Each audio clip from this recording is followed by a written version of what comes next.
Assalamualaikum warahmatullahi wabarakatuh. Selamat siang Bapak Ibu sekalian. Alhamdulillahirobbilalamin. Wassalatu wassalamu ala asyrofil anbiya'i wal mursalin nabiyina wa maulana Muhammadin wa ala alihi wa sahbihi ajmain. Amma ba'd. Rabbi shrah li sadri wa yassir li amri wahlul 'uqdatam min lisani yafqahu qawli. Pertama, kita ucapkan segala puji hanya bagi Allah atas limpahan rahmatnya sehingga kita masih dapat melaksanakan aktivitas kita seperti biasanya Bapak Ibu sekalian. Kemudian salawat beriring salam semoga selalu tercurah pada baginda Rasulullah SAW, pada keluarganya, sahabatnya dan pengikutnya yang setia dari sana. Bapak Ibu, mari kita awali pertemuan kita siang hari ini dengan berdoa menurut agama dan keyakinan kita masing-masing. Bagi yang muslim silakan dibuka dengan basmalah. Bismillahirrahmanirrahim. Terima kasih saya ucapkan kepada Bapak Ibu sekalian sudah meluangkan waktunya. Hari ini ada beberapa hal yang perlu saya sampaikan. Kemudian kita juga akan mengadakan diseminasi. Bapak Ibu, Bu Nur Isrofah ikut program Guru Penggerak. Beliau sudah menyelesaikan modul pertama, di mana modul pertama itu ada 4 submodul tentang bagaimana konsep merdeka belajar itu bagaimana. Jadi ada salah satu kewajiban Bu Nur Isrofah wajib untuk menyampaikan kepada kawan-kawan guru di sekolah ataupun guru di tempat lain. Nah, karena kita pun perlu ilmunya, maka kita nanti insya Allah akan menyimak ya kurang lebih sekitar setengah jam apa yang akan disampaikan oleh Bu Nur Isrofah kurang lebih. Jadi mohon kesediaan Bapak Ibu sekalian, kita simak apa yang akan disampaikan. Bismillahirrahmanirrahim. Assalamualaikum warahmatullahi wabarakatuh. Warahmatullahi wabarakatuh. Yang terhormat Bapak Kepala Sekolah SD 09 Pontianak Utara. Yang saya hormati Bapak Ibu Dewan Guru SD 09 Pontianak Utara. Pertama-tama marilah kita panjatkan puji dan syukur kita pada Allah Subhanahu wa Ta'ala karena atas berkat rahmatnya kita bisa bertemu pada hari siang yang cerah ini dalam acara diseminasi berbagi aksi nyata modul 1.4 budaya positif di sekolah ya. Sholawat dan salam mari kita sanjungkan kepada baginda Nabi Muhammad SAW. Semoga kita mendapat syafaatnya nanti di yaumil akhir. Amin amin ya robbal alamin. Tidak lupa saya mengucapkan rasa terima kasih kepada Bapak Ibu Guru karena sudah bersedia meluangkan waktunya untuk mengikuti kegiatan diseminasi budaya positif pada siang hari ini. Salam dan bahagia. Budaya positif di sekolah yaitu nilai-nilai dan kebiasaan di sekolah yang berpihak pada peserta didik agar mereka dapat berkembang menjadi pribadi yang kritis, penuh hormat dan bertanggung jawab. Konsep utama dari budaya positif ada 6. Yang pertama adalah perubahan paradigma belajar. Yang kedua, disiplin positif. Yang ketiga, keyakinan kelas. Keempat, kebutuhan dasar manusia. Yang kelima, restitusi posisi kontrol guru. Dan yang terakhir atau keenam adalah segitiga restitusi. Kita langsung ke yang pertama, adanya perubahan paradigma belajar. Filosofi pendidikan menurut Ki Hajar Dewantoro. Yang pertama adalah bukan tabula rasa. Semua anak terlahir dengan bakatnya masing-masing yang unik ya Bapak Ibu ya. Kemudian ada budi pekerti. Terus tugas guru menuntun bakat tersebut agar anak tumbuh dengan selamat dan bahagia. Guru ibarat petani, anak ibarat biji jagung. Ya Bapak Ibu ya. Betul atau benar Bu? Ya. Kodrat alam dan kodrat zaman. Yang terakhir adalah berpihak pada anak. Perubahan paradigma. Perubahan paradigma itu apa sih? Tujuannya yaitu untuk membangun budaya positif di sekolah, maka perlu menyediakan lingkungan yang positif, aman dan nyaman agar murid-murid mampu berpikir, bertindak, dan mencipta dengan merdeka, mandiri dan bertanggung jawab. Lazimnya lazimnya disiplin itu dikaitkan dengan kontrol. Nah, dalam hal ini kontrol guru dalam menghadapi murid. Perubahan paradigma teori kontrol atau ilusi kontrol. Yang berikut adalah paparan dari Dr. William Glasser dalam kontrol teori untuk meluruskan miskonsepsi tentang kontrol. Yang pertama adalah ilusi guru mengontrol murid. Kemudian yang kedua, ilusi bahwa kritik dan membuat orang merasa bersalah dapat menguatkan karakter. Kemudian ada ilusi bahwa semua penguatan positif efektif dan bermanfaat. Dan yang terakhir adalah ilusi bahwa orang dewasa memilih hak memaksa. Ini nampaknya kepada diam semua, ngantuk ya Bapak Ibu ya. Oke lah, sebelum saya melanjutkan ke materi selanjutnya, yaitu bolehlah kita ice breaking sebentar ya Bapak Ibu ya, untuk membangunkan semangat kita. Karena ayo semangat berdiri, mohon berdiri semuanya ya.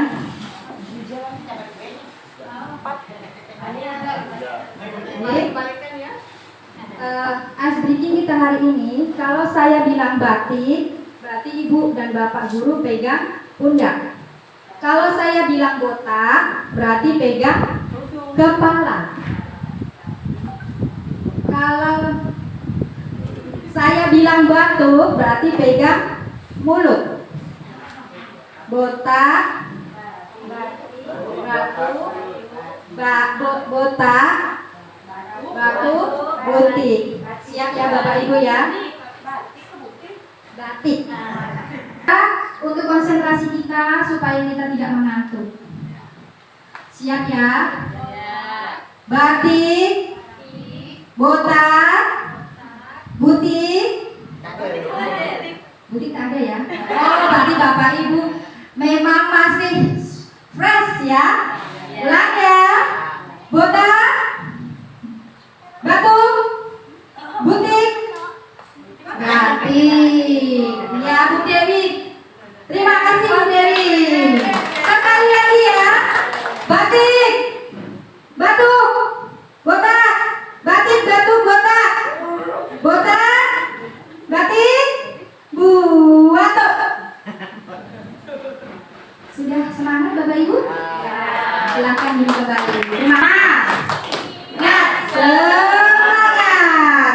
Nanti kalau sekiranya di tengah-tengah Bapak Ibu disiplin positif. Apa makna disiplin positif? Tunggu Bang. Saya mau bertanya dengan Bapak Ibu guru. Makna dari disiplin positif. Apakah ada yang mau mencoba menjawab? Bu Dewi?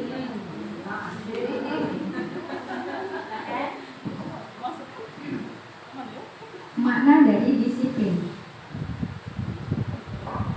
Suatu aturan di mana terdapat perilaku yang harus dipatuhi anak yang mengarah kepada perbuatan yang positif, atau yang menyatakan bahwa di situ yang dapat dilakukan anak yang bersifat positif. Baik, terima kasih Bu Dewi atas jawabannya. Siapa lagi kira-kira Bapak Ibu yang mau bersedia menjawab? Pak Buhari? Bu Tiwi? Oh, oke lah, cukup satu ya. Lanjut. Jadi, kata disiplin ini sering dikaitkan dengan tata tertib. Betul atau tidak Ibu? Ya. Kepatuhan dan peraturan. Kata disiplin sering juga dikaitkan dengan hukuman. Kalau anak kita tidak disiplin pasti kita hukum kan?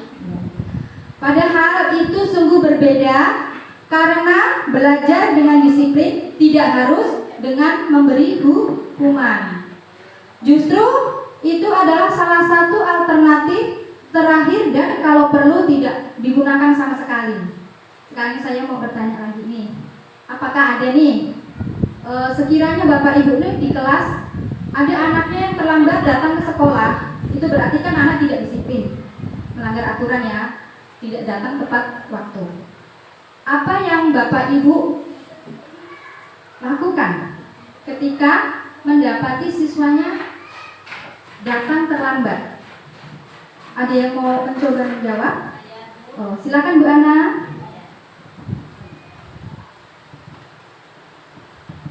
Ya baik, terima kasih Bu Is atas kesempatannya. Jadi ketika saya melihat ada anak yang terlambat, jadi di situ saya tidak langsung menghukumi, tetapi saya tanya dulu, apa alasan dia terlambat, kenapa, nanti diberi kesempatan si anak itu bercerita. Nah, setelah kita mendengar cerita dari anak tersebut, kita bisa memberi kesimpulan gitu ya, apa yang harus kita lakukan. Jadi tidak semata-mata, oh kamu tidak disiplin, kamu terlambat datang, tidak seperti itu. Tapi sebaiknya dengan teliti ceritanya, karena pasti ada alasannya. Ya, tidak mungkin tanpa alasan. Mungkin saja orang tuanya yang terlambat mengantarkan, atau mungkin saja di jalan macet seperti itu ya. Seperti itu sih. Terima kasih. Terima kasih ya Bu Ana. Baik, jawabannya sangat luar biasa ya. Makanya kita sebagai guru tidak harus langsung mengejar, kamu ini kenapa terlambat, nggak lihat ke di jam berapa gitu ya. Tetapi kita harus menanyakan dulu, kenapa kamu terlambat? Nah, ditanya dulu dengan lemah lembut, tidak boleh dengan emosi. Kenapa terlambat? Pasti anak menjawab, bukan Bu, saya terlambat bangun, Bu, saya tidak dibangunkan, Bu, mama kita kesiangan, dan lain sebagainya. Alasan pasti itu ada ya. Setelah itu kita tahu bahwa dengarkan alasannya, kita kasih masukan. Besok jangan terlambat lagi ya nak ya. Beri peringatan, nasihat dulu, habis itu peringatan 1. Seumpama besok terlambat lagi, peringatan 2, dan seterusnya.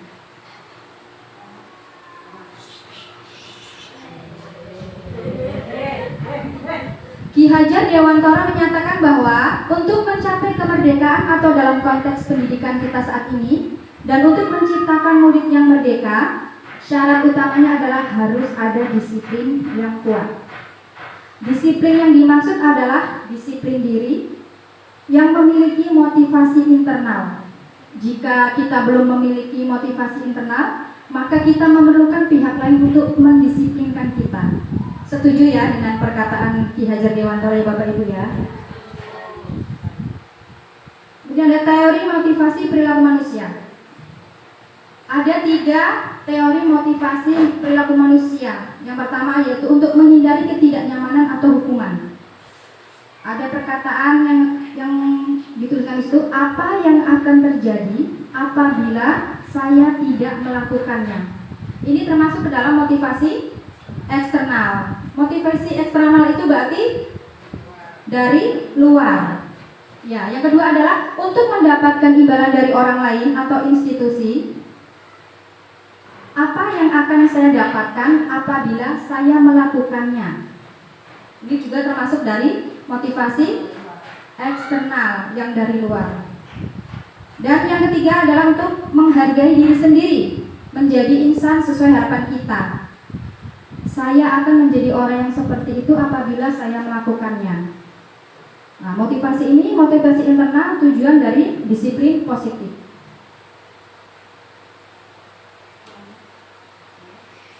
Yang ketiga adalah keyakinan kelas. Keyakinan kelas adalah nilai-nilai kebajikan atau prinsip-prinsip universal yang disepakati bersama secara universal, lepas dari latar belakang suku, negara, bahasa maupun agama. Menurut Gosen 1998, suatu keyakinan akan lebih memotivasi seseorang dari dalam atau intrinsik. Seseorang akan lebih bersemangat untuk menjalankan keyakinannya daripada hanya sekedar mengikuti serangkaian peraturan. Pembentukan keyakinan kelas. Saya mau bertanya nih untuk Ibu Wali kelas ya. Sebelum kita memulai pembelajaran di awal tahun pelajaran, apakah Bapak Ibu sudah melaksanakan keyakinan kelas? Sudah membuat. Baik. Sudah membuat semuanya ya, berarti sedikit banyak sudah paham apa itu keyakinan kelas ya. Keyakinan kelas itu bersifat abstrak daripada peraturan yang lebih rinci dan konkret. Keyakinan kelas bisa berupa pernyataan-pernyataan yang universal. Pernyataan kelas senantiasa dibuat dalam bentuk yang positif, kalimatnya yang positif gitu ya. Kemudian keyakinan kelas hendaknya tidak terlalu banyak sehingga mudah diingat dan dipahami. Semua warga kelas sebaiknya ikut berkontribusi dalam membuat kegiatan kelas lewat curah pendapat. Kemudian bersedia meninjau kembali keyakinan kelas dari waktu ke waktu. Saya ingin bertanya kembali nih. Keyakinan kelas itu dibuat oleh siapa sih Bapak Ibu? Pakai mic-nya tolong Bu Dewi. Keyakinan dibuat oleh siapa? Kesepakatan antara guru dan siswa. Baik. Ada lagi yang mau berpendapat? Kalau saya siswa saja, nanti guru yang merangkum dari apa yang siswa peroleh. Iya. Ada lagi yang mau berpendapat Bapak Ibu? Pak Yakin mau berpendapat? Oh, bukan wali kelas, mohon maaf. Siapa tahu mau bikin. Kita guru mapel juga punya keyakinan kelas ya. Karena kita juga mengajar, maka kita juga harus membuat keyakinan kelas.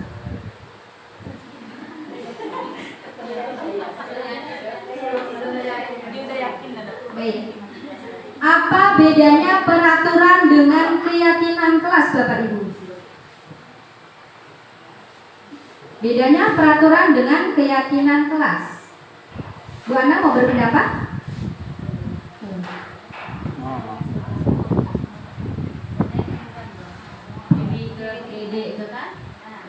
Nanti ada gilirannya ya.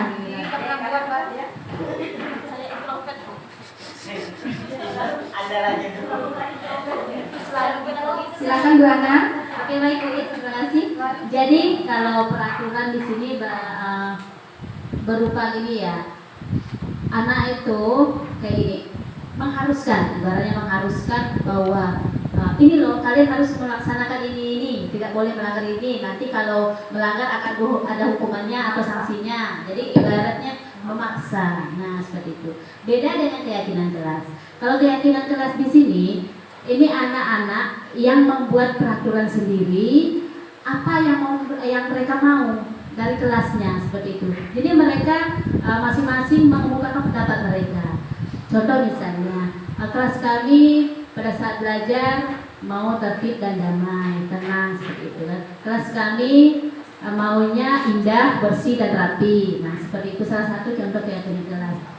Jadi nanti setelah mereka membuat semua, nah diinformasikan ke mereka bahwa ini hasil kesepakatan kalian. Jadi kalian yang membuat, kalian juga yang melaksanakan. Oleh sebab itu laksanakanlah dengan sebaik-baiknya. Nah, ketika mereka mungkin tidak melaksanakan keyakinan yang mereka buat, kita ingatkan kembali. Jadi beda di sini antara hukuman dan sanksi yang diberikan. Mungkin letaknya seperti itu sih menurut saya. Itu saja, terima kasih. Terima kasih. Apakah Bapak Kepala Sekolah kita mau berpendapat?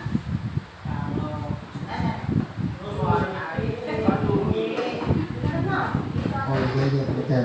Terima kasih. Bedanya peraturan dan keyakinan. Kalau peraturan itu biasanya ada konsekuensi. Nah, artinya apa? Kalau melanggar peraturan ada tindakan dari pelanggaran tersebut. Sedangkan kalau keyakinan itu bukan konsekuensi tapi perbaikan depannya. Nah, mungkin sederhana seperti itu. Terima kasih untuk Bu Ana dan Pak Mahrani. Betul sekali ya Bapak Ibu ya. Apa yang sudah disampaikan Bu Ana dan Pak Mahrani. Jadi peraturan itu contohnya seperti ini. Selalu kembalikan buku ke tempatnya. Betul kayak Bu Ana. Memaksa gitu ya. Dipaksa untuk kalau kamu meminjam buku, maka selesai harus dikembalikan ke tempatnya. Tapi kalau keyakinan kelas, contohnya, kalau kamu mengembalikan buku itu berarti ada nilai kebajikan yang dituangkan di situ, yaitu nilai tanggung jawab, nilai kebajikan tanggung jawab. Kemudian dilarang mengganggu orang lain. Itu sikapnya adalah memaksa, nggak boleh ganggu gitu ya.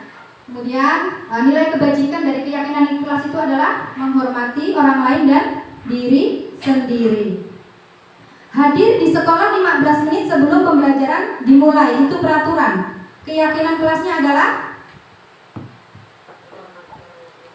menghormati orang lain, komitmen pada tujuan. Disiplin juga boleh kali ya. Ya. Nilai kebajikannya adalah kita tambahkan nanti disiplin. Kemudian peraturannya adalah dilarang melakukan kekerasan. Keyakinan kelas atau nilai kebajikan yang akan dituju adalah keselamatan atau menghormati orang lain juga bisa ya Bapak Ibu ya. Kemudian selanjutnya itu peraturannya adalah dilarang menggunakan narkoba. Maka keyakinan kelas atau nilai kebajikan yang dituju adalah kesehatan, karena kalau kita menggunakan narkoba itu akan merusak badan, jiwa gitu. Kemudian peraturan yang selanjutnya adalah bergantian atau menunggu giliran. Maka keyakinan kelasnya adalah atau nilai kebajikan yang dituju adalah menghormati orang lain. Kalau menunggu giliran itu berarti kan nilai kebajikannya boleh dengan sikap kesabaran ya. Ya Bu Ana ya. Gunakan masker. Nilai kebajikan yang akan dituju apa Bapak Ibu? Kesehatan. Karena dengan menggunakan masker maka terhindar dari virus-virus nakal. Jangan berlari di kelas atau koridor. Keyakinan kelasnya apa? Keselamatan atau keamanan. Karena nanti anak-anak kalau berlari-lari takutnya jatuh, kepleset. Maka itu keselamatannya akan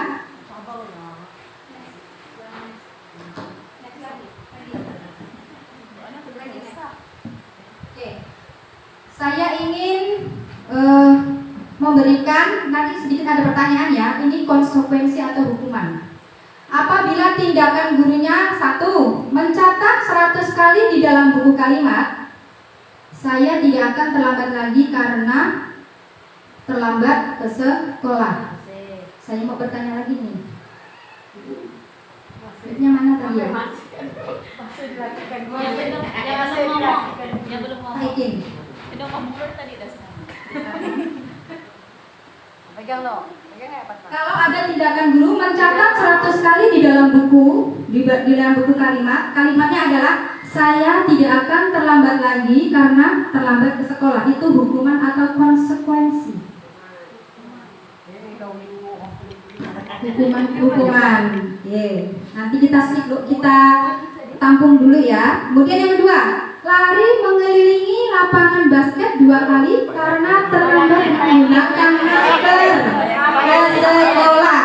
Pak Buhari, hukuman atau konsekuensi Pak Buhari? Menurut Bapak ya? Mengelilingi lapangan basket 2 kali karena terlambat. Hukuman. Kita tampung lagi ya. Tadi Bu Fatma menjawab hukuman, Pak Buhari hukuman. Nah, karena Bu Dewi sudah memegang mic, berarti Ibu menjawab yang nomor 3 nih.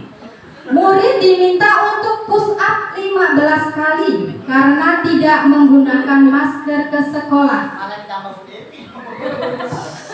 Hukuman atau perlu 50 kali, Pak? Ya, 15 kali kurang ya, hukuman. Berarti 3 pertanyaan semua jawabannya hukuman ya. Yang keempat, menggantikan kertas tugas teman yang telah dicoret-coret. Bu Yuli? Ya, tidak apa-apa. Menurut Bu Yuli, hukuman atau konsekuensi? Kalau menurut saya, kalau gantikan kertas yang udah dicoret-coret itu kan merupakan perbuatan yang apa ya? Harus ganti juga lah harusnya, berarti konsekuensinya. Jadi hal yang dilakukannya tadi ya. Kita tampung dulu ya. Baru 1 konsekuensi dari Bu Yulia. Yang selanjutnya, membersihkan tumbahan air di meja tulis karena tersenggol pada saat belajar. Bu Sila. Menurut Bu Sila, ini hukuman atau konsekuensi?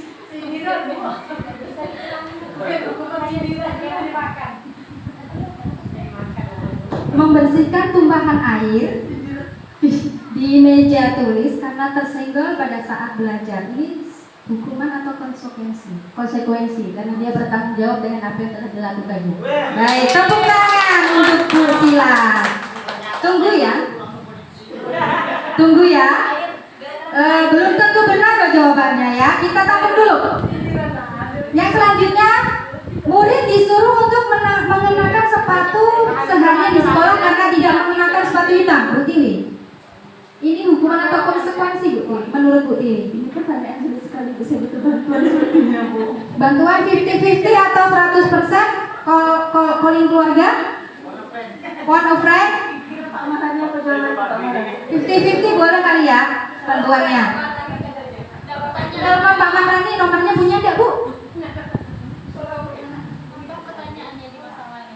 Ini apa nih kira-kira Bu ya? Pak Ibu ya? Iya, Agak ini nih. sedikit membingungkan yang ini ya Pak Ibu ya. Jadi Bu Tiwi itu diminta pendapat bahwa kalau murid disuruh untuk mengenakan sepatu seharian di sekolah karena tidak mengenakan sepatu hitam, ini bentuk hukuman atau konsekuensi.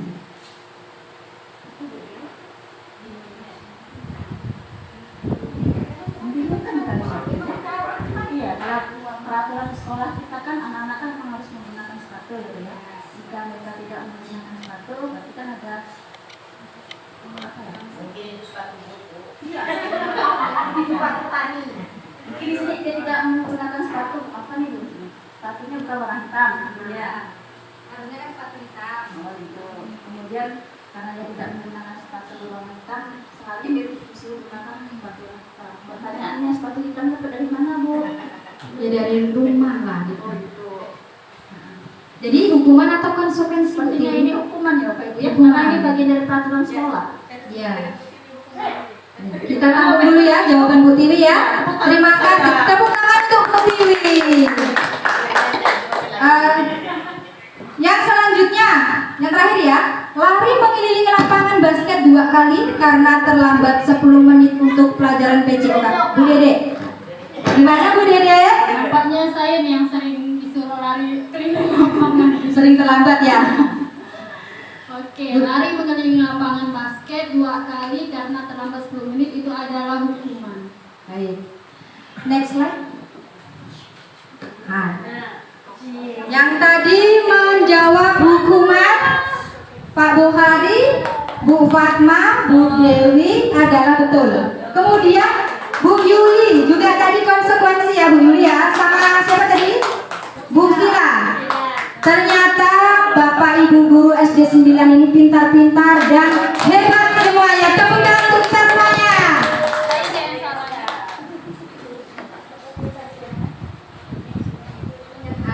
Kita akan melihat perbedaan antara hukuman dan konsekuensi agar Bapak Ibu itu lebih memahami ya. Jangan sampai nanti kita menghukum anak semau-mau kita ya. Jadi harus paham dulu apa sih hukuman, apa sih konsekuensi.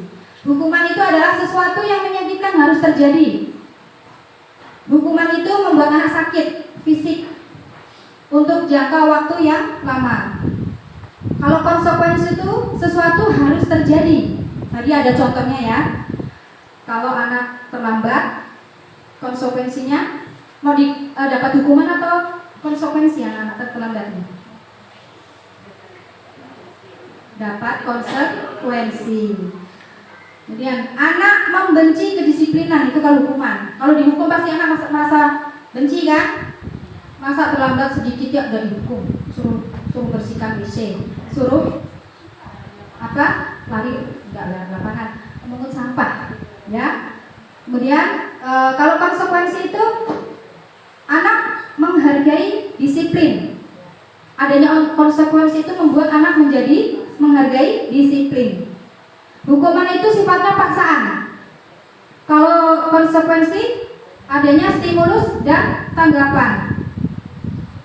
Hukuman itu mendorong anak untuk menyakiti diri sendiri. Tetapi kalau konsekuensi mendorong anak agar mudah menyesuaikan diri. Hukuman itu konsep diri yang buruk. Kalau konsekuensi konsep diri yang baik. Hukuman itu anak belajar untuk menyembunyikan kesalahan. Benar nggak Bu? Kadang-kadang karena takut dihukum, anak-anak berbohong.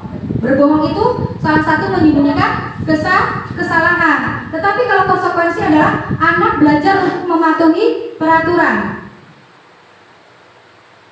Marah, rasa bersalah, dipermalukan, merasa tak dihargai.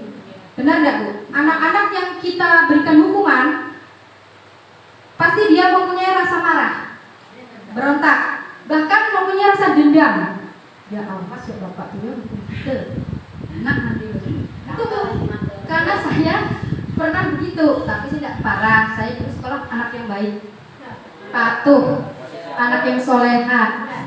Sama dengan saya lah, Bu. Sama dengan Bu Tiwi ya, alhamdulillah.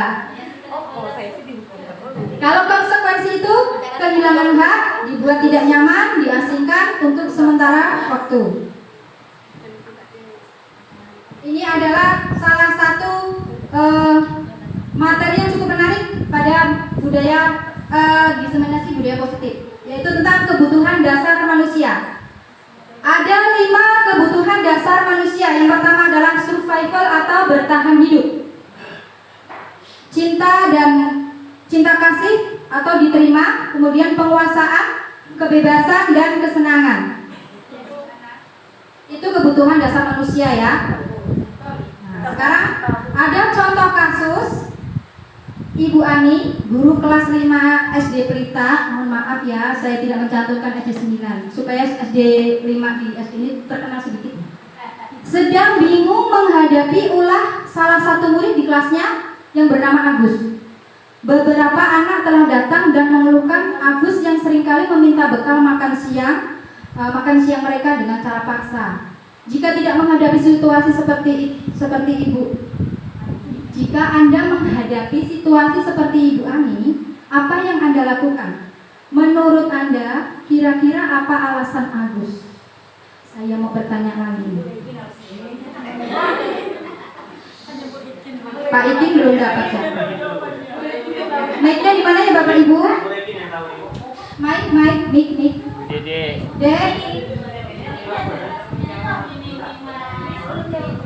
Miss, Bu Evi.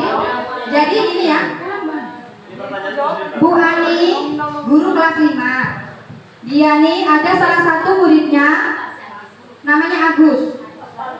Agus ini nakal, dia suka minta bekal makan di kelas, kawannya di kelas. Banyak kawan-kawannya yang mengeluh dengan sikap Agus ini. Pastinya mereka tidak nyaman ya, malah dipalak diminta terus makanan setiap hari. Nah, jika Pak Ikin itu diposisikan sebagai Bu Ani, wali kelasnya Agus ini, apa yang akan Bapak lakukan? Menurut Bapak, kira-kira apa alasan Agus melakukan itu? Ini berhubungan dengan kebutuhan dasar manusia ya Bapak Ibu ya. Kalau saya menjadi Bu Ani. Sekali-kali lah Bapak jadi Bu. Menjadi Bu Regina. Gak apa-apa, berhubung Bu Reginanya tidak hadir, Bapak yang jadi Bu Regina. Jadi kalau saya jadi Ibu Ani, tentunya saya harus menanyakan dulu ke si Agus ini kan. Kita harus menelusuri dulu latar belakangnya dulu seperti apa kita di rumah, sehingga dia bisa berbuat meminta makanan punya kawan-kawannya gitu kan. Jadi tentunya itu yang saya harus dalami gitu ya. Setelah kita tahu bahwa si Agus ini begini, baru kita panggil secara kayak Bu Regina gitu Bu. Secara personal gitu ya. Nah, saya tanya, kira-kira Agus ini dari 5 kebutuhan dasar itu, kira-kira kebutuhan apa yang tidak terpenuhi dari si Agus ini?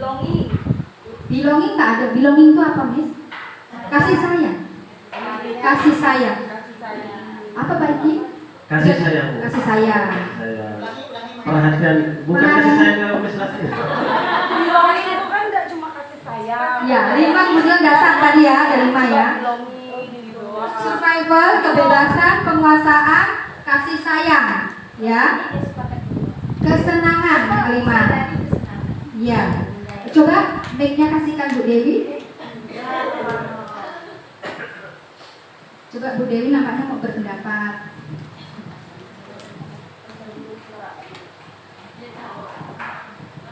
Terima kasih Bu. Mungkin karena adanya kasus seperti ini, ya, dilihat dari perilaku Agus yang seringkali meminta bekal makan siang mereka yang makan, kemungkinan ada 2. Bisa saja belonging atau dan fun tadi ya. Kalau Belonging itu kasih sayang, fun itu kesenangan. ya. Nah, jadi yang pertama untuk kasih sayang perhatian mungkin orang tua, mungkin kesibukan orang tua di rumah jadi kurang memperhatikan anaknya masalah jajan bekal jajannya di sekolah. Lalu yang menurutnya kesenangan ini mungkin anaknya dari awal jahil memang Bu. Nah, mungkin jahil, suka musik kawannya. Nah, itu hanya untuk kesenangan dirinya. Puas gitu ya kalau Iya. jangan kawan itu puas gitu Iya. ya, kesenangan. Mungkin seperti itu ya, Bu ya. Terima kasih. Ya, terima kasih untuk Pak Yakin dengan Bu Dewi. Pak Yakin mau menambahkan lagi? Yakin? Yakin mau menambahkan nih? Kasihkan Bu Dewi, mic-nya Bu Dewi.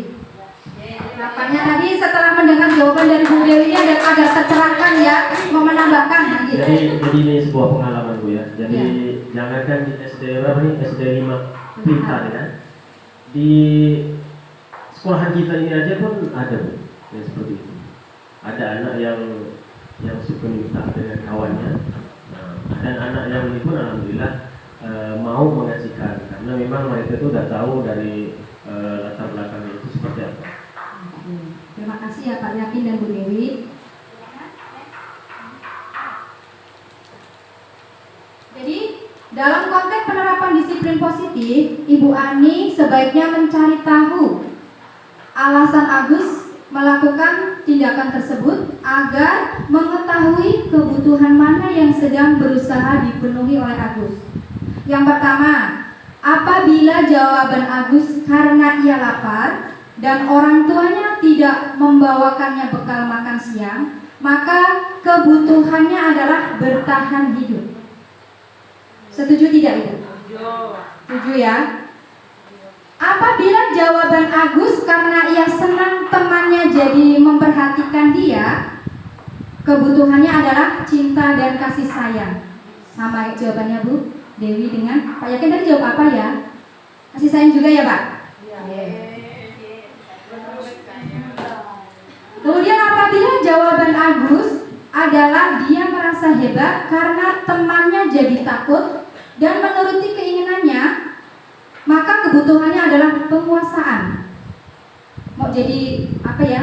Bahasa kasarnya sok jagoan, ya betul betul. Sok jagoan, nih dia takut dengan gitu, maka kita ambil makanannya gitu kan. Kemudian apabila jawaban Agus karena dia merasa bosan dengan bekal yang dibawakan ibunya dari rumah, karena selalu membawakan bekal yang sama, lauknya nasi, telur ceplok, kecap, terus besok itu ya telur nasi, telur ceplok, telur mata sapi, telur dadar, ya. Pokoknya telur. Bosan, everyday telur. Bosan karena jangankan anak-anak, kita pun bosan kan Bapak Ibu ya. Maka dia bertindak seperti itu. Jadi kebutuhannya si Agus ini adalah kebebasan, mau bebas. Pengen lauk lain gitu ya. Lihat kawannya makan semur jengkol, nugget, sosis, ayam goreng, upin ipin. Pastinya dia merasa pengen gitu ya, bebas mau anu kawannya gitu ya. Jadi apabila jawaban Agus karena iseng saja dan dia menikmati ekspresi wajah temannya yang kesal karena diambil makanannya, maka kebutuhannya kesenangan. Kayak begini.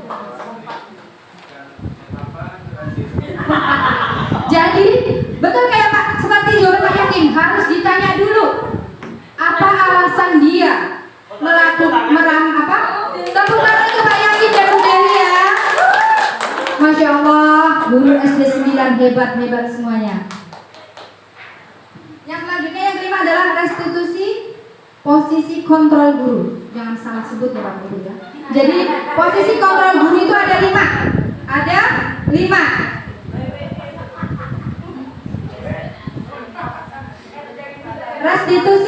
Restitusi adalah proses menciptakan kondisi bagi murid untuk memperbaiki kesalahan mereka, sehingga mereka bisa kembali pada kelompok mereka dengan karakter yang lebih kuat. Ini menurut dosen 2004. 5 posisi kontrol guru. Ada berapa Bu? Bapak Ibu? 5 posisi kontrol guru ada berapa? Ini nampaknya nih dia tak konsen lagi, mau ice breaking lagi nih.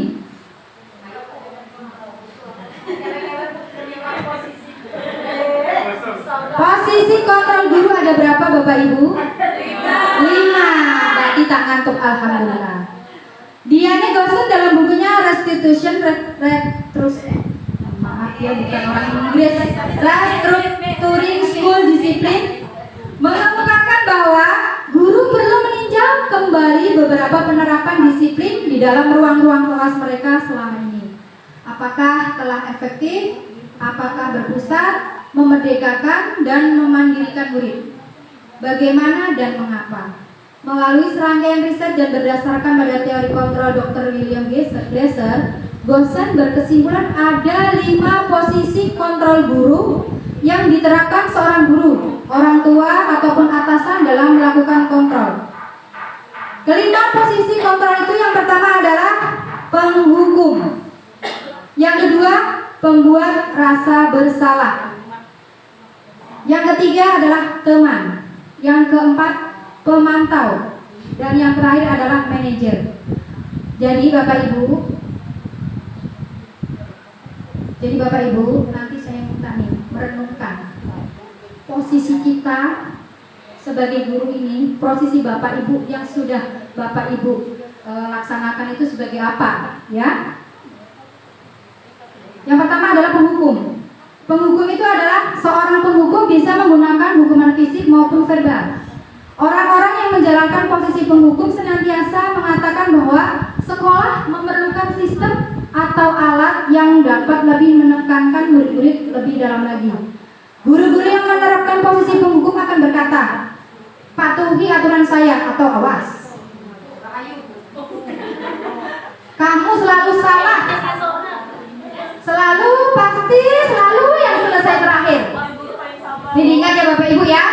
Kalau yang suka ngomong seperti itu berarti posisinya adalah sebagai penghukum. Nah, guru seperti ini senantiasa percaya bahwa ada satu cara pembelajaran bisa berhasil, yaitu cara dia. Nah, ciri-ciri penghukum nih. Seorang penghukum ini kalau berkata tuh dengan nada yang suara yang tinggi, bahasa tubuhnya matanya melotot kayak tadi, awas. Ya. Jarinya nunjuk-nunjuk nih. Pas. Ayo itu tadi ya, bisa tadi ya. Oke.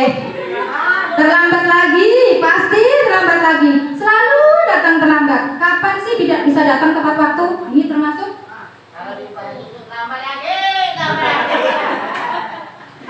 Nah, sekarang tanyakan pada diri Anda nih. Bagaimana perasaan murid bila guru berbicara seperti itu pada saat muridnya datang terlambat?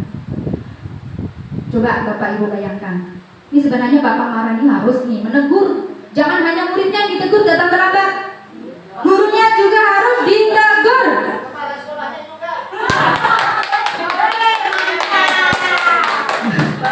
Mohon maaf ya Bapak ya. Hasilnya kemungkinan murid marah dan mendendam atau bersifat agresif. Bisa jadi sesudah kembali duduk, murid tersebut akan mencoret-coret bukunya atau meja tulisnya. Bentuk dari emosi yang ditahan ya. Bahkan lebih buruk lagi, sepulang sekolah, murid melihat motor Bapak Ibu guru akan menggores kendaraan tersebut dengan paku. Ini pernah terjadi dengan Pak Bohar ini. Kan Pak? Padahal anak itu tidak diapa-apakan dengan Bapak. Pak Bu kena. Salah ya Pak Bu. Kemudian posisi kontrol yang selanjutnya yang kedua adalah pembuat merasa bersalah. Pada posisi ini biasanya guru akan bersuara lebih lembut. Pembuat rasa bersalah akan menggunakan keheningan yang membuat orang lain merasa tidak nyaman, bersalah atau rendah diri. Kata-kata yang keluar dengan lembut akan seperti ini. Ibu sangat kecewa sekali dengan kamu. Berapa kali Bapak harus memberitahu kamu ya? Gimana coba kalau orang tua kamu tahu kamu berbuat begini? Nah, di posisi murid ini akan memiliki penilaian diri yang buruk tentang diri mereka. Murid merasa tidak berharga dan telah mengecewakan orang-orang yang disayanginya. Ciri-ciri seorang guru dengan posisi kontrol pembuat merasa bersalah adalah nada suaranya memelas, halus, sedih, dan bahasa tubuhnya merapat pada anak. Adik, kamu ini bagaimana ya? Kamu sudah berjanji dengan ibu tidak akan terlambat lagi. Kamu kenapa ya senang sekali mengecewakan ibu? Ibu benar-benar kecewa sekali. Bagaimana perasaan murid bila ditegur dengan cara seperti ini, ibu, bapak ibu? Rasanya bagaimana kira-kira? Nah, murid akan merasa bersalah karena telah mengecewakan ibu atau bapak gurunya. Murid akan merasa menjadi orang yang gagal dan tidak sanggup membahagiakan orang lain. Oke, posisi yang ketiga adalah sebagai teman. Guru pada posisi ini akan menyakiti murid, namun akan tetap berupaya mengontrol murid melalui persuasi. Posisi teman pada guru bisa negatif ataupun positif. Positif di sini bisa berupa hubungan baik yang terjalin antara guru dan murid. Guru di posisi teman menggunakan hubungan baik dan humor untuk mempengaruhi seseorang. Mereka akan berkata, ayo bantulah demi bapak ya. Ayo ingat, tidak bantuan bapak. Ayo ingat tidak dengan bantuan bapak. Ayo ingat tidak dengan bantuan ibu. Ya sudah, kali ini tidak apa-apa. Nanti ibu bantu bereskan. Pernah nggak bapak ibu merasa seperti ini? Nggak pernah. Hal negatif dari sisi posisi teman adalah bila suatu saat guru tersebut tidak membantu, maka murid akan merasa kecewa. Saya pikir bapak itu teman saya, rupanya kekasih saya. Bu Tiwis merasa kali senyum nggak ya? Next one. Nah, guru dalam posisi kontrol teman ini, nada suaranya adalah ramah, akrab dan bercanda, bahasa tubuhnya merapat pada murid. Hasilnya murid akan merasa senang dan akrab dengan guru. Ini termasuk dampak yang positif. Hanya saja di sisi negatif murid bisa menjadi bergantung pada guru tersebut. Bila ada masalah, dia merasa bisa mengandalkan guru tersebut untuk membantunya. Akibat lain dari posisi teman adalah adik hanya akan berbuat sesuatu bila yang menyuruh guru adalah guru tersebut. Posisi yang selanjutnya yang keempat adalah pemantau. Memantau berarti mengawasi. Pada saat kita mengawasi, kita bertanggung jawab atas perilaku orang-orang yang kita awasi. Pertanyaan yang diajukan seorang pemantau biasanya, peraturannya apa? Apa yang kamu lakukan? Sanksi atau konsekuensinya apa? Seorang pemantau sangat mengandalkan penghitungan, catatan, data yang dapat digunakan sebagai bukti atas perilaku mereka. Posisi pemantau ini biasanya kalau berkata dengan nada suara yang datar, bahasa tubuhnya formal. Contohnya nih, ada guru dengan Adi. Guru berkata, Adi, tahukah kamu jam berapa kita mulai? Adi jawab, tahu pak. Gurunya nanya, kamu terlambat 15 menit. Apakah kamu sudah mengerti konsekuensi yang harus dilakukan bila terlambat? Adi jawab, paham pak. Saya harus tinggal kelas pada jam istirahat nanti dan mengerjakan tugas yang ketinggalan. Oke. Posisi yang terakhir adalah manajer. Posisi terakhir manajer adalah posisi di mana guru berbuat sesuatu bersama murid, mempersilahkan murid mempertanggungjawabkan perilakunya, mendukung murid agar dapat menemukan solusi atas permasalahannya sendiri. Seorang manajer telah memiliki keterampilan di posisi teman maupun pemantau. Dengan demikian, bisa jadi di waktu-waktu tertentu kembali kepada kedua posisi tersebut bila diperlukan. Namun dapat berkolaborasi dengan murid bagaimana memperbaiki kesalahan yang ada. Seorang manajer biasanya akan berkata, apa yang kita yakini, apakah kamu meyakininya? Jika kamu meyakininya, apakah kamu bersedia memperbaikinya? Jika kamu memperbaiki ini, hal ini menunjukkan tentang dirimu. Apa rencana kamu untuk memperbaiki? Bagaimana perasaan guru jika diperlakukan seperti ini? Pada posisi manajer, maka suara guru sebaiknya tulus, tidak dibuat-buat, ya. Tidak perlu marah, tidak perlu meninggikan suara, apalagi menunjuk jari ke murid, berkacak pinggang atau bersikap seolah-olah menyesal. Tampak sering sekali akan perbuatan murid ataupun bersendagurau menempatkan diri sebagai murid. Fokus pada murid bukan untuk membahagiakan guru atau orang tua. Murid sudah mengetahui adanya masalah dan sesuatu perlu terjadi.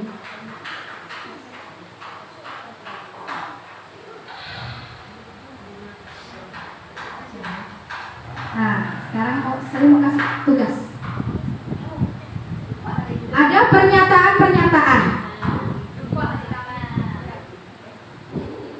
Nanti kalau lupa boleh dibuka kembali slide-nya ya. Ada pernyataan-pernyataan. Saya kecewa sekali dengan kamu. Ini posisinya ada sebagai apa? Pembuat merasa bersalah. Bentar Bapak Ibu ya.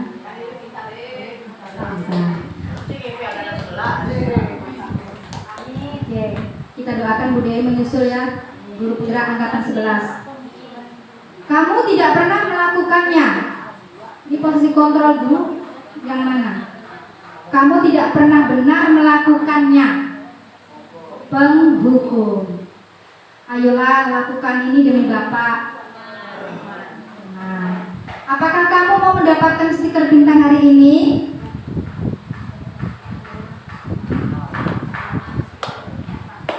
Ayo, memantau ya, memantau. Kamu selalu yang paling terakhir.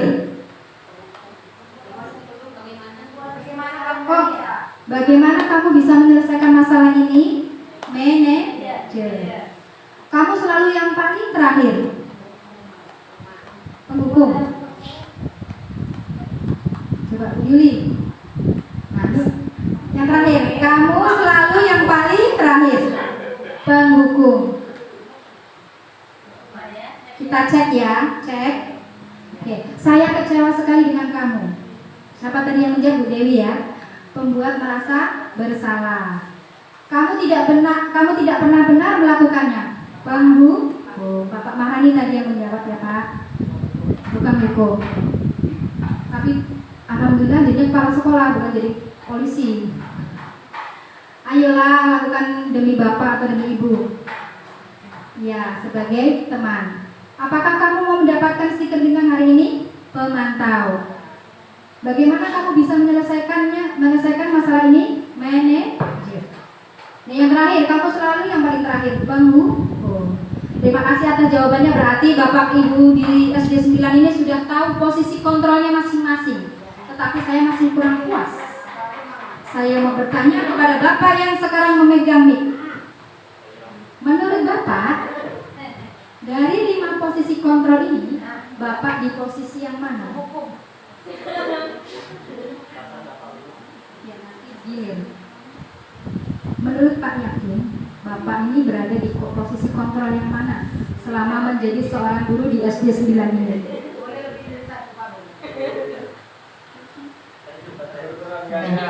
Pak Yakin berperan sebagai manajer. Terima kasih Pak Yakin. Ibu Sugima.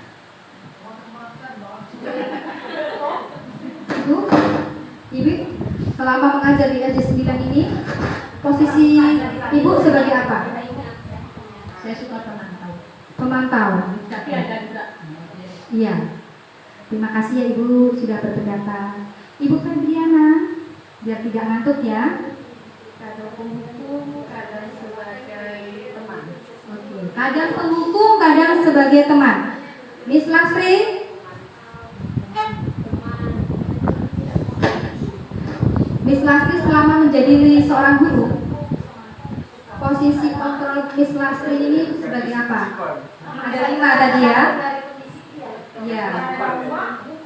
Ada penghukum sebagai teman, pemantau, manajer, pembuat orang merasa bersalah. Saya sebagai pemantau. Pemantau. Baik. Bu Dede. Sebagai teman. Sebagai teman. Hanya sebagai teman, tidak ada Teman dan penghukum. Oke, teman dan penghukum. Bu Fatmawati. Teman, manajer, pemantau. Mantap. 3-3 diborong. Ibu Rahayu.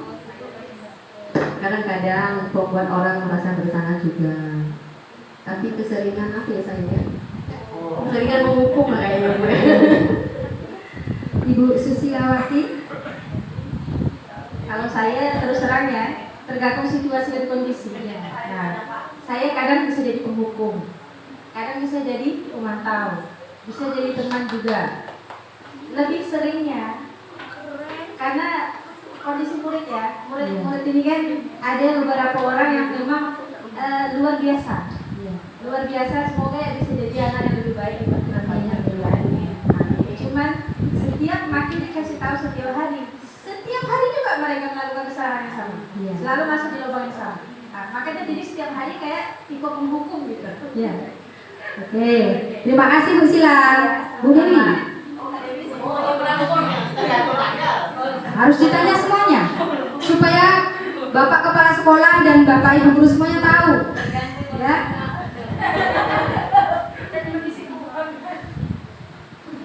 Terima kasih. Kalau menurut saya ini dilihat dari kondisi siswanya di kelas. Bisa saja juga kondisi kita di rumah. Terus terang. Iya. Apalagi kondisi kita yang tidak berpikir ya. Iya. Saya paham karena saya juga merasa. Jadi kalau di sini untuk pemantau dan manajer saya jarang sekali diterapkan di kelas ini. Tapi yang paling seringnya menghukum, membuat orang bersalah dan teman. Yang itu paling sering sekali. Terima kasih atas jawabannya Bu Dewi, Pak Bohari. Iya, Bu. Semuanya dapat pertanyaan yang sama. Terima kasih. Sama seperti teman, ya, tergantung kondisi pada saat itu. Ya. Ketika anak banyak yang melakukan yang tidak disiplin, ya, saya selalu menegur anak tersebut. Jadi tidak sih menghukum, tidak, tapi menyadarkan dia supaya jangan melakukan tindakan pelanggaran disiplin. Ya. Di sini terkadang saya membuat orang tersebut merasa bersalah, anak tersebut merasa bersalah. Kalau di lapangan saya biasa menjadi teman, ya, sekaligus memantau. Terima kasih atas jawabannya Pak Bohari. Silakan Bu Yuli.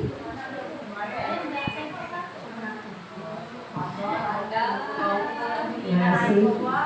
Kalau saya selalu ngajar dari dulu lah ya. Jadi tergantung juga dengan siswa dan kondisi kelas. Menurut saya. Jadi dulu pernah saya ngajar kelas 6. Jadi anak-anaknya tuh alhamdulillah anak-anak kelas 6 itu walaupun sebenarnya banyak dari mereka yang udah masa-masa puber ya. Jadi sebenarnya kita kalau di kelas 6 itu saya biasanya jadi teman biasanya. Tapi kembali lagi lihat siswanya lagi. Seringnya saya sih jadinya penghukum karena suara saya yang satu besar, yang kedua saya suka nak marah-marah maki-maki kau lah biasanya. Nah sadar diri saya ini. Jadi ada beberapa memang siswa itu ya dia itu walaupun makin saya marah makin jadi nyari saya. Nah itu saya heran. Maka dia tuh sering menghargai saya itu walaupun saya sering hukum dia, tapi dia menganggap saya itu sebagai teman. Jadi tidak, menurut saya itu penghukum, membuat orang merasa bersalah. Teman mungkin bisa jadi itu kalau pemantau dengan manajer mungkin selama ini saya tidak pernah melaksanakan. Tapi kalau selama ini 2 tahun atau 3 tahun belakangan ini saya seringnya kayaknya penghukum sama membuat orang yang merasa bersalah karena saya ngajar kelas bawah. Jujur saya ngajar kelas bawah ini agak berat. Karena selama ini ya, karena memang karakter saya orangnya keras, kemudian orangnya kadang bagus, kadang datang hari saya bagus, kayak gitu kan? Itu tuh kadang datang hari saya malah ya Allah, harus bilang jadi gitu. Astagfirullahaladzim. Nah jadi pas ngajar kelas bawah nih anak-anak ini, mungkin karena pembentukan karakternya kemarin kita COVID ya Bu Is ya. Jadi mereka tuh di rumah, jadi semuanya tuh diatur dengan diri dia sendiri. Jadi dia belajarnya di sekolah tuh nak ngikutkan belajar di rumah. Nah, jadi saya merasa berat sekali rasanya sebenarnya ngajar kelas bawah. Jadi selama saya 2-3 tahun belakangan ini, kayaknya saya jadi penghukum sama pembuat orang yang merasa bersalah lah. Kayaknya itu ya. Terima kasih. Ya, terima kasih atas jawaban dari Bapak Ibu semuanya. Tepuk tangan untuk kita semuanya. Saya ngomong. Oh, Bu Ana ketinggalan, mohon maaf ya Bu Ana. Silakan Bu Ana. Soalnya Bu Is terus dari tadi. Silakan, dipersilakan. Baik, terima kasih Bu Is. Terus terang, saya sebelum menjadi guru penggerak, saya sering hukum. Ya, memang orangnya agak nyinyir gitu ya, agak cerewet gitu, ibarat seperti itu ya. Tapi setelah saya mendapatkan ilmu di pendidikan guru penggerak, itu membuka mindset saya, ternyata bahwa hukuman itu sifatnya hanya sementara, tidak baik ke depannya. Nah, jadi untuk sekarang saya lebih ke pemantau dan juga kadang-kadang merasa bersalah dan juga bisa jadi teman. Nah, itu sih yang sering saya lakukan. Kadang-kadang juga bisa menjadi seorang manajer. Nah, menyelesaikan masalah. Jadi mereka yang mencari solusi atas permasalahan mereka, lebih kepada coaching. Itu saja, terima kasih. Baik, terima kasih atas jawaban dari Bapak Ibu hebat SD Negeri 9 Pontianak Utara. Jadi alangkah baiknya kita ini nanti bisa ke tahap level sebagai manajer. Untuk menuju tahap itu, kita harus menjadi orang yang satu, guru yang sabar. Sabar. Ya. Selain sabar, kita juga harus menjadi role model bagi anak didik kita. Kita bilang datang tepat waktu, tapi kita terlambat. Ya. Terus rumah jauh, alasannya rumah jauh. Tapi kalau anaknya datang terlambat, mereka bilang rumah saya jauh, tidak ada alasan. Nah, makanya kata-kata seperti itu, marilah kita ganti. Ya, kita ganti mindset kita, betul ya Bu Ana? Makanya nanti Bapak Ibu guru hebat SD 9 ini harus mengikuti program guru penggerak supaya mindset kita ini berubah. Jadi tidak ada yang menanyakan posisi saya ya. Kok nggak ada yang nanyakan? Udahlah saya nanya sendiri ya. Saya bertanya pada diri saya sendiri. Sama seperti Bapak Ibu semuanya. Saya juga dalam posisi penghukum. Karena kita menyadari bahwa ketika anak kita berbuat salah, pasti secara spontanitas, kamu tuh kenapa? Nah, kata seperti ini kan berarti dia seorang penghukum, bukan tidak langsung tanya, kenapa kamu terlambat? Apa yang menyebabkan kamu terlambat? Kan kita bertanya seperti itu.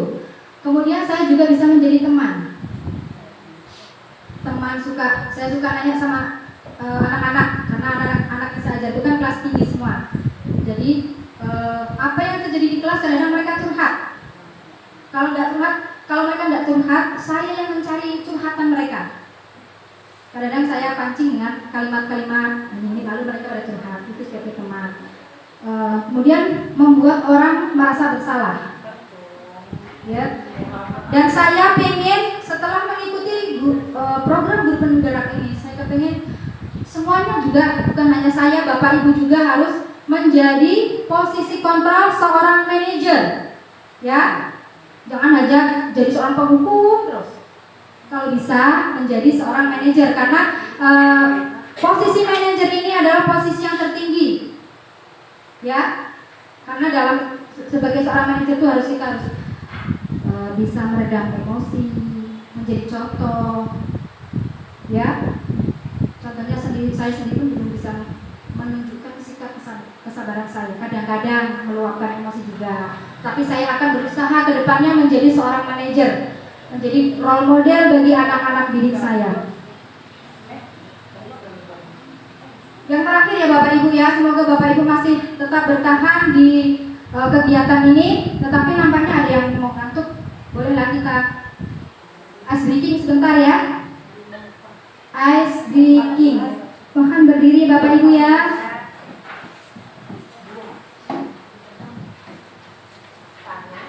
Kebalikannya ya, kalau saya bilang panjang berarti tangannya pendek. Kalau saya bilang pendek tangannya panjang. Bisa didahami ya. Panjang, pendek, panjang, pendek, pendek ya. Siap ya Bapak Ibu ya, supaya tak ngantuk. Ini Bu Rahayu udah bersemangat tidak ya dalam panjang pendek. Nanti bisa di diaplikasikan ke kelas ya, Bapak Ibu ya. Kalau ini bisa membuat nambah semangat anak ini boleh saya diaplikasikan ke kelas. Siap-siap ya. Ingat kalau saya bilang panjang berarti tangannya pendek. Kalau saya bilang pendek tangannya panjang, pendek, panjang, pendek, pendek. Ya kalau pelan berarti tidak konsentrasi. Ini supaya cepat dia tak ngantuk. Siap ya Bu Dewi, nampaknya Bu Dewi kurang konsentrasi. Panjang, pendek, pendek, pendek, panjang, panjang, pendek, panjang, pendek, panjang. Bu Rahayu ngantuk nampaknya tadi. Saya bilang panjang kan begini. Sudah tidak ada lagi ya Bapak Ibu ya? Sudah cukup. Terima kasih ya. Kurang lah ya. Bu Dewi suka. Tak apalah, minimal satu orang lah yang menyukainya ya. Yang terakhir Bapak Ibu, tentang segitiga restitusi. Apa itu restitusi? Restitusi adalah proses menciptakan kondisi bagi murid untuk memperbaiki kesalahan mereka, sehingga mereka dapat kembali pada kelompok mereka dengan karakter yang lebih kuat. Ini menurut Gosen 2004. Ada 9 ciri-ciri restitusi. Yang pertama, bukan untuk menebus kesalahan, namun untuk belajar dari kesalahan. Yang kedua, memperbaiki hubungan. Yang ketiga, tawaran bukan paksaan. Yang keempat, restitusi menuntut untuk melihat ke dalam diri. Yang kelima, restitusi mencari kebutuhan dasar yang mendasari tindakan. Yang keenam, restitusi diri adalah cara yang paling baik untuk memperbaiki diri.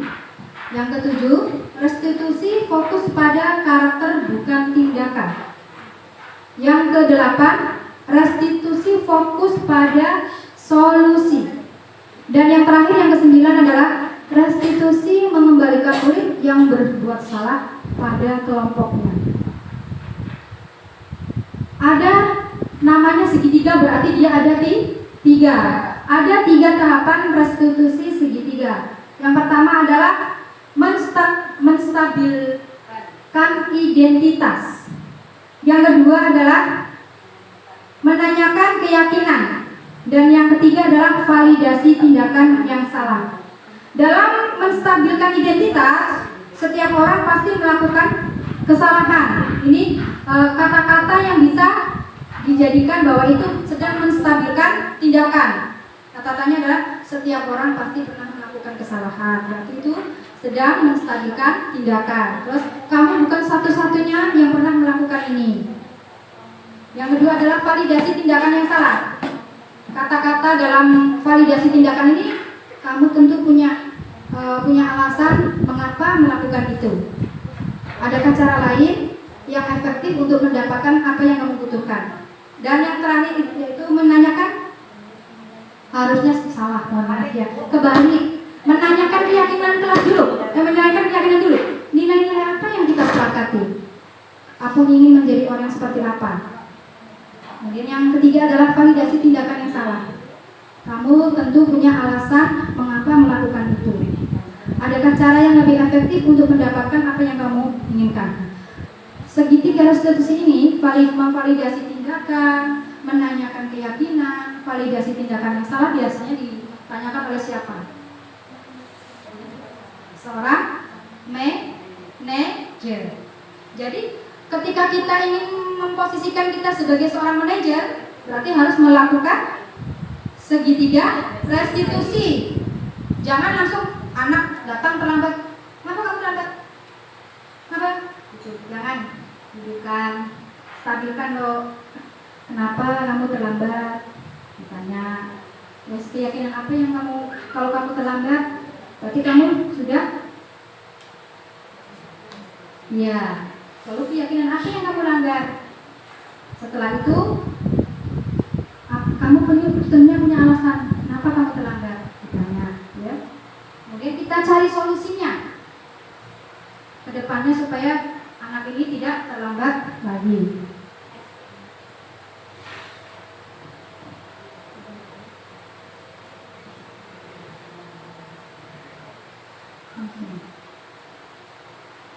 Baik, terima kasih Bapak Ibu atas perhatiannya. Mohon maaf apabila ada salah-salah kata dari saya. Saya mohon maaf apabila menyinggung ataupun tidak berkenan di hati Bapak Ibu. Sejatinya saya hanya ingin berbagi praktik budaya positif supaya kedepannya Bapak Ibu guru di SD 9 ini bisa mempraktekkan budaya positif yang sudah saya paparkan tadi, dan kedepannya semoga kita semuanya menjadi guru-guru hebat, guru-guru yang menjadi tauladan bagi anak murid kita, guru-guru yang bertanggung jawab. Terima kasih. Guru penggerak, tergerak, bergerak, menggerakkan. Sama-sama ya Bapak Ibu ya. Guru penggerak, bergerak, tergerak, menggerakkan. Tepuk tangan untuk kita semuanya. Saya akhiri, billahi taufiq wal hidayah. Wassalamualaikum warahmatullahi wabarakatuh.